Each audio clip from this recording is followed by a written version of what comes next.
Hello everyone, कैसे हो आप सभी। मैं विजय सिंह झुंडा आप सभी का राजस्थानी पाठशाला के डिजिटल के इस ऑनलाइन प्लेटफॉर्म पर आप सभी का स्वागत करता हूँ। आई होप, मैं आशा कर सकता हूँ आपकी पढ़ाई निरंतर चल रही होगी। तो आज हम जो बात कर रहे थे, हम पहले टॉपिक पे वो राजस्थान एकीकरण पर हम बात कर रहे थे। राजस्थान जो एकीकरण है उस टॉपिक पर हम बात कर रहे थे। राजस्थान के एकीकरण में हमने शुरुआत में स्टार्ट कर दिया था कि मतलब राजस्थान का एकीकरण कहाँ से कहाँ तक, मतलब कितने चरणों में हुआ, तो वो हमने बात की थी। आज हम जो चरण है, जो जैसे कि पहला चरण है, तो पहले चरण में किस किस जिलों को मिलाया गया, कितने ठिकानों को मिलाया गया, उनके बारे में चर्चा करेंगे। तो चलिए स्टार्ट करते हैं राजस्थान एकीकरण के बारे में। राजस्थान एकीकरण के बारे में लगभग आपने पढ़ा है, लेकिन हम आज विस्तार से चर्चा करने वाला है, जहाँ से एक भी प्रश्न छूटने की संभावना नहीं हो। तो चलिए स्टार्ट करते हैं कि राजस्थान का जो प्रथम चरण है क्या है। राजस्थान का जो प्रथम चरण है, राजस्थान का जो प्रथम चरण है, जो उसका जो 18 मार्च 1948 को उद्घाटन किया गया, नाम रखा गया मत्स्य संघ। क्या नाम रखा गया? मत्स्य संघ इसका नाम रखा गया। ये जो 17 मार्च होने वाला था, लेकिन 30 मार्च को क्या हुआ, 30 जनवरी को क्या हुआ, 30 जनवरी 1948 को महात्मा गांधी की हत्या हो जाती है उसके विरोध में। तो वहाँ के जो लोग थे, जाट सम्मेलन मतलब जाट महासभा वाले, उन्होंने कहा था कि मतलब जो महात्मा गांधी के जो हत्यारे हैं वो अलवर के जो शासक हैं, उन्होंने वहाँ पे शरण दी और महात्मा गांधी की हत्या जो हुई है, जो षड्यंत्र रचा गया है, वो जो अलवर में हुआ था। तो उस टाइम क्या हुआ कि जो अलवर के जो आपके शासक होते हैं तेज सिंह जी, उनको दिल्ली में नज़रबंद करवा दिया जाता है। तो वरना ये जो इसका उद्घाटन 17 मार्च को होने वाला था, लेकिन विधिवत रूप से इसका जो राजस्थान का प्रथम चरण है वो जो हुआ, जो 18 मार्च 1948 को हुआ था। ये चीज़ आपको याद में रखनी है। और इसमें कौन सा सबसे पहला ठिकाना मिला गया था, वो आपके अलवर को मिलाया गया था, मतलब निमराना को मिलाया गया था। पहले ही अलवर जिले में आता था, लेकिन अभी कोटपुतली बेरोड जो ज़िला है उसके अंदर आता है निमराना। पहला ठिकाना था यह, ठीक है। इस चीज़ को याद रखना है। 3 ठिकाने बताए थे मैंने, निमराना, कुशलगढ़ और लावा। निमराना है आपके कहाँ पड़ता है? पहले अलवर जिले में पड़ता है, अभी कोटपुतली बेरोड में पड़ता है। कुशलगढ़ आपके बांसवाड़ा में पड़ता है। ये क्षेत्रफल की दृष्टि से सबसे बड़ा था। और तीसरा था लावा, जो टोंक जिले में पड़ता है, लेकिन 1948 में केंद्रीय सिफारिश के अनुसार इसे जयपुर रियासत में मिलाया गया था। ये चीज़ आपको याद रखनी है, ठीक है। और इसका नाम क्या रखा गया था? पहले जो प्रथम चरण का जो नाम रखा गया था वो रखा गया था आपके मत्स्य संघ। मत्स्य संघ किसकी सिफारिश पर रखा गया? किस समिति की सिफारिश? तो क्या है, मुंशी समिति की सिफारिश पर क्या नाम रखा गया था? मत्स्य संघ इसका नाम रखा गया। चलिए, ये चीज़ आपको समझ में आ गई होगी। कि समझ में नहीं आए तो वापस बताना। इसका जो उद्घाटन हुआ था 18 मार्च 1948 में निमराना में। जो निमराना है वो क्या है? एक ठिकाना है। ठिकाने को इसमें मिला गया, ठिकाना है उसमें मिला गया। देखो, मतलब ऐसा कुछ नहीं है, ये चीज़ याद रखना। मत्स्य संघ में 4 जिले मिला गया था और एक ठिकाना मिला गया था। ठिकाना कौन सा था? निमराना था। निमराना कोटपुतली बेरोड में अभी वर्तमान जिलों के अनुसार उसमें पड़ता है। अगर इसकी ट्रिक आप चाहो, अलवर ABCD यानी कि अलवर, भरतपुर, करौली, धौलपुर, ये 4 जिलों को मिलाया, मतलब इनके अंदर मिलाया गया मत्स्य संघ के अंदर, ठीक है। ये 4 जिलों को मिला गया।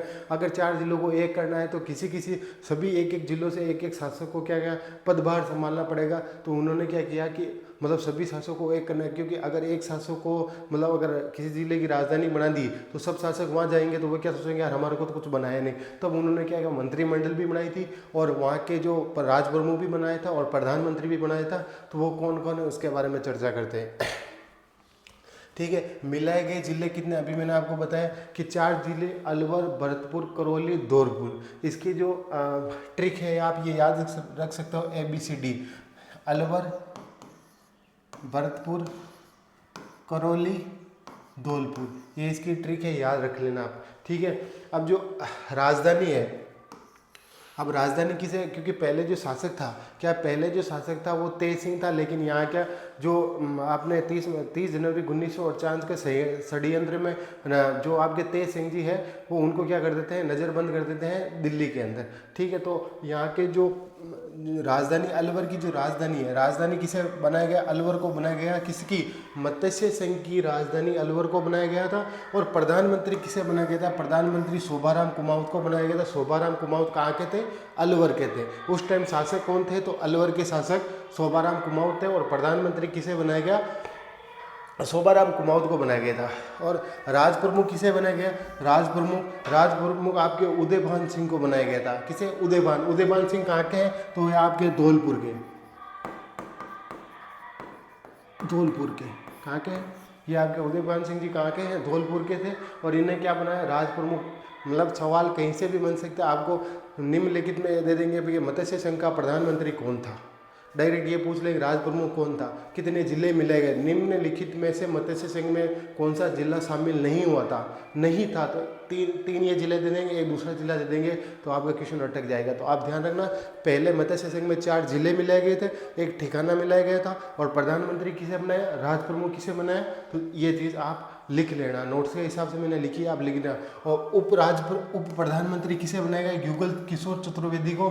और युगल किशोर चतुर्वेदी कहाँ के थे, ये आपके भरतपुर के, कहाँ के थे, ये आपके थे भरतपुर के। उप प्रधानमंत्री किसे बनाया, युगल किशोर चतुर्वेदी को। और ये कहाँ के थे, आपके भरतपुर के थे। उपराज प्रमुख किसे बनाया, गणेश देवपाल को बनाया था। किसे बनाया था, गणेश देवपाल को बनाया था। और गणेश देवपाल कहाँ के थे, वो आपके थे करौली के। कहाँ के थे, करौली के थे। कहाँ के थे, करौली के थे। और गणेश देवपाल आपके कहाँ पे, यहाँ पे लिख देता हूँ मैं, करौली। गणेश देवपाल कहाँ के थे, आपके करौली के थे। और उद्घाटनकर्ता कौन थे, मत्स्य संघ के उद्घाटनकर्ता कौन थे, एनवी गाडगिल यानी क्या होती है, नरहरि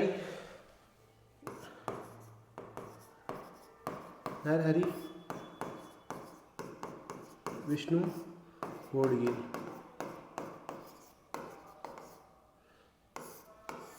नरहरि विष्णु गोडगिल, ये उस टाइम में खनन व विद्युत मंत्री थे जो भारत सरकार के। तो क्या थे, नरहरि, इन्होंने उद्घाटन किया था किसका, मत्स्य संघ का।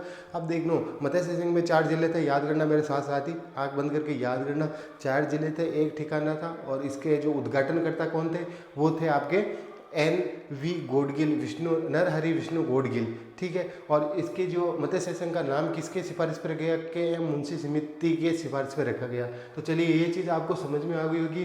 राजधानी किसे बनाया, अलवर को बनाया गया। प्रधानमंत्री शोभाराम कुमावत और राज प्रमुख उदयपाल सिंह को। उद्घाटनकर्ता कौन था, तो NV गोडगिल। तो चलिए आगे चलते हैं। अब इनकी जो मंत्रिमंडल बनाई गई थी, मंत्रिमंडल में किसे किसे शामिल किया गया था, वो चीज़ देखना। तो मंत्रिमंडल के जो सदस्य थे, क्या है, मंत्रिमंडल के जो सदस्य कौन कौन थे, उनको शामिल किया वो देखना। देखो, मास्टर भोलेनाथ कौन है, मास्टर भोलेनाथ कहाँ के थे, तो आपके अलवर के थे। और जुगल किशोर चतुर्वेदी, ये कहाँ के थे, आपके भरतपुर के थे। और गोपीलाल यादव और डॉक्टर मंगल सिंह, ये कहाँ के थे, आपके धौलपुर के थे। कहाँ के थे, धौलपुर के थे। और चिरंजीवी लाल शर्मा, ये आपके कहाँ के थे, आपके करौली के थे। ये मंत्रिमंडल के सदस्य की लिस्ट है, आप लिख लेना इस चीज़ को। मतलब प्रश्न कहीं से भी बन सकता है, पहले का लेवल नहीं रहा, आज का लेवल अलग आता है।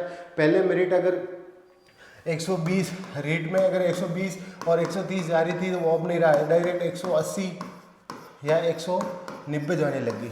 मतलब इसमें काफ़ी डिफरेंट आ गया। तो क्वेश्चन को घुमा के कहीं से भी पूछा जा सकता है। फिर आप घर आने के बाद आपको पता चलेगा ये क्वेश्चन कहाँ से पूछा है, आपको वहाँ पे पता भी नहीं चलेगा। ताकि चाहे मैं बोलता हूँ, आपको आज ही बोलता हूँ कि 2 टॉपिक छोड़ देना, लेकिन जो टॉपिक पढ़ो उससे एक भी सवाल छूटना नहीं चाहिए। तो चलिए, ये मंत्रिमंडल में जो सदस्य थे मत्स्य संघ के अंदर, वो ये आप नाम लिख लेना। तो चलिए आगे चलते हैं।